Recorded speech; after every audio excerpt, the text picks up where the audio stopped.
New tonight, sometimes help comes from unexpected places. ABC 6 reporter Mike McCarthy explains how one group is using what some may see as trash to make life easier for people in need.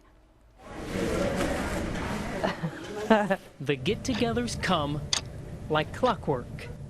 We're women. It's social. It's always social. Cheryl Rigsbee and Brea Sifford I get bored with the coloring change. join a group of ladies to make the most of their time. It's extremely labor intensive. So it takes like 60 hours to make one mat. There could be future carpal tunnel in the future of some of these ladies. Making mats I get a little tired. and making amends. The judge sentenced me to 15 years, and I have currently done 7, almost 7.5 of that time.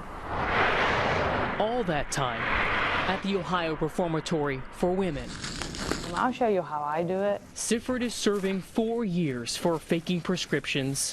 This is 2 years today, as a matter of fact. Everybody has a place that they can help with this process. Rigsbee's time is for forgery and theft. We're still people that are doing good for other people. Hopefully, it'll go to a good homeless person.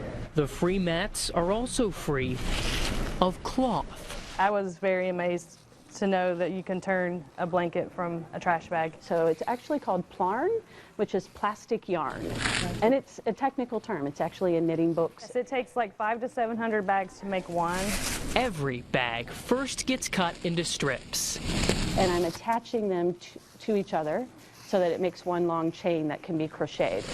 It is a little harder than with yarn, but you know, it works. To understand just how well, go north of downtown, over the tracks, into the woods, Come in.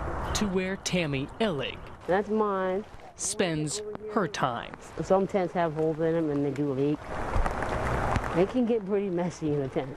But look behind her. The patchwork of plastic covering this camp protects the little she owns. Picks up all the mud, so when you go in your tent at night, you don't have to worry about dragging mud in your tent.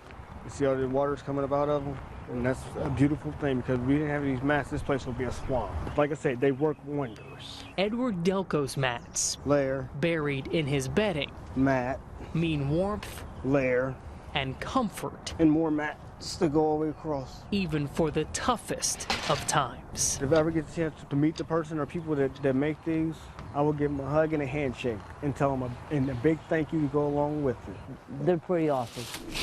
The mat makers work in the prison's reintegration unit, meant to weave them back into society. You think people incarcerated, you think homeless, they're the shunned ones. Cheryl Rigsbee can now admit she hurt a community. The mat represents giving. It's finally taking time to look beyond yourself. She wants to be remembered, though, for the time she helped another. Mike McCarthy, ABC 6 News. Turning trash into treasure.